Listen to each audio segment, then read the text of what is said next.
दोस्तों आज हम ये पार्ट फर्स्ट पेपर सेकंड का आरंभिक पहला टॉपिक पढ़ेंगे, अर्थशास्त्र चयन का तर्क। अर्थशास्त्र चयन का तर्क हमने कल जो भिन्न भिन्न परिभाषाएं पढ़ी पहले लेसन में, उसके बेसिक बैकग्राउंड में पढ़ा। तो उन जो परिभाषाएं थी हमारे पास सामने, अर्थशास्त्र की भिन्न भिन्न परिभाषाएं, जैसे धन प्रदान परिभाषाएं, कल्याण प्रदान परिभाषाएं, दुर्लभता प्रदान परिभाषाएं, आवश्यकता विहीनता की परिभाषाएं, विकास प्रदान परिभाषाएं। इन सभी परिभाषाओं में दुर्लभता प्रदान परिभाषा प्रोफेसर जो सबसे अधिक महत्वपूर्ण है, सर्वोपरि है, वो उसके बारे में पढ़ेंगे, जो अर्थशास्त्र चयन का तर्क है उसके बारे में बताती है। इसके प्रोफेसर रॉबिन्सन के बारे में थोड़ा जान लीजिए। पहले लंदन स्कूल ऑफ इकोनॉमिक्स के अर्थशास्त्री रॉबिन्सन ने सन 1932 में मार्शल की परिभाषा जो थी कल्याण प्रदान परिभाषा की इसकी कटु आलोचना करते हुए, उनके दोस्तों उनकी कमियों को दूर करते हुए अर्थशास्त्र की एक नवीन परिभाषा दी। उसको हम दुर्लभता प्रदान परिभाषा के नाम से जानते हैं। प्रोफेसर रॉबिन्सन ने सन 1932 में अपनी प्रसिद्ध पुस्तक an essay on the nature and significance of economic science में अर्थशास्त्र को निम्न शब्दों में परिभाषित किया। अर्थशास्त्र वो विज्ञान है जो साध्यों तथा वैकल्पिक प्रयोग वाले सीमित साधनों से संबंधित मानव व्यवहारों का अध्ययन करता है। प्रोफेसर रॉबिन्सन ने अपनी पसंद क्या कहा, अर्थशास्त्र वो विज्ञान है जो साध्यों तथा वैकल्पिक प्रयोग वाले सीमित साधनों से संबंधित मानव व्यवहारों का अध्ययन करता है। अर्थात इसमें तीन बातें महत्वपूर्ण की गई हैं। पहला है साध्य। साध्यों को हम लक्ष्य भी कह सकते हैं, एंड्स कह सकते हैं। मानव की आवश्यकताएं अनंत होती है। मानव की आवश्यकता कैसे होती है? अनंत होती है। दूसरा, इन आवश्यकताओं की जो साधन है, इन आवश्यकताओं की पूर्ति के साधन कैसे होते हैं? सीमित होते हैं। तीसरा, सीमित साधनों का वैकल्पिक प्रयोग होता है। अर्थात हम ये कह सकते हैं कि अर्थात मानव की आवश्यकताएं अनंत होती हैं और अनंत आवश्यकताओं की पूर्ति के साधन सीमित होते हैं और सीमित साधनों का भी वैकल्पिक प्रयोग होता है। इन वैकल्पिक प्रयोग वाले साधनों से आवश्यकताओं की पूर्ति करने हेतु हमें चयन करना पड़ता है, निर्णय लेना पड़ता है। इसलिए अर्थशास्त्र को चयन का तर्क भी कहा जाता है। क्या बात समझ गए मेरी बात? मैं वापस एक बार दोहराता हूँ इसको। मानव की आवश्यकताएं अनंत होती हैं और अनंत आवश्यकताओं की पूर्ति के साधन सीमित होते हैं और सीमित साधनों का भी वैकल्पिक प्रयोग होता है। इन वैकल्पिक प्रयोग वाले साधनों से आवश्यकता की पूर्ति करने हेतु हमें चयन करना पड़ता है। इसलिए अर्थशास्त्र एक चयन का तर्क है, चयन का एक तर्क है।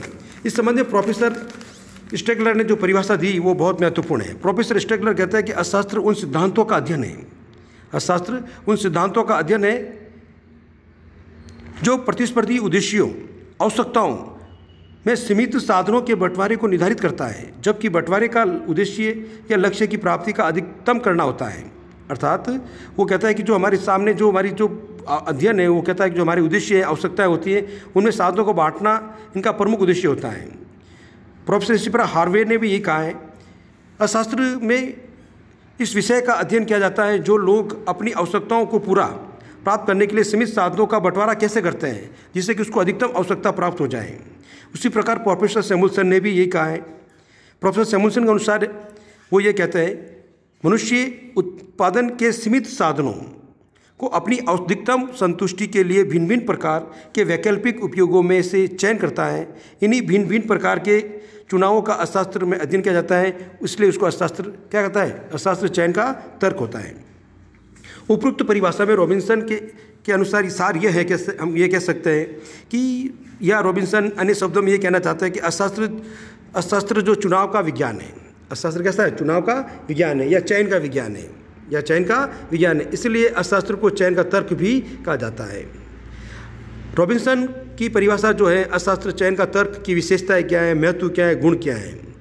देखिए, पॉइंट नंबर 1, वास्तविक विज्ञान। रॉबिन्सन ने अर्थशास्त्र को वास्तविक विज्ञान माना है और वास्तविक विज्ञान में आर्थिक क्रियाएं क्या हैं से संबंधित होती हैं। इन क्रियाओं की अच्छाई बुराई से कोई लेना या कोई संबंध नहीं होता है। अर्थात क्या है संबंध हमारा, उसके अवगुण के बारे में हमारा कोई संबंध नहीं होता है। ये कल्याण से संबंध में निष्पक्ष है, अर्थात उद्देश्यों की प्राप्ति के प्रति तटस्थ होती है।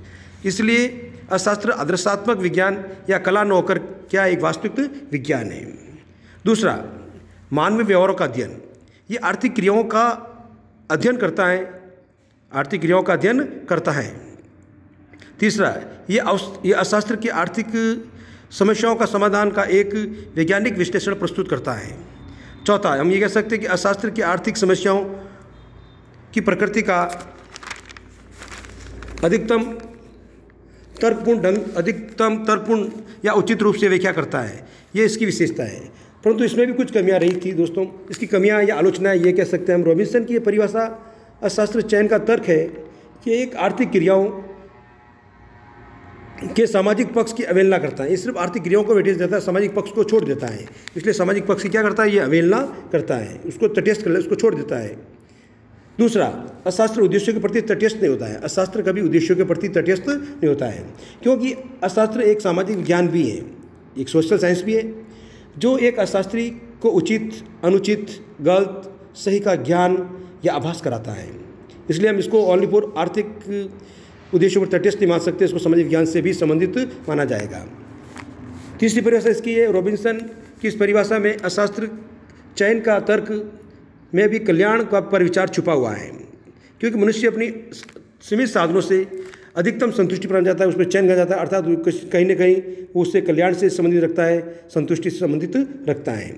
कुछ अर्थशास्त्री जो हमारी परिभाषा है इसके अंदर मार्शल और रॉबिन्सन की परिभाषा की तुलना करते हैं, वो इस प्रकार से कर सकते हैं हम। पॉइंट नंबर 1, प्रोफेसर मार्शल कहते हैं अर्थशास्त्र मनुष्य की साधारण क्रियाओं का अध्ययन होता है, जबकि रॉबिन्सन ये कहते हैं कि अर्थशास्त्र मनुष्य की चयन अथवा निर्णय की संबंधित क्रियाओं का अध्ययन करता है।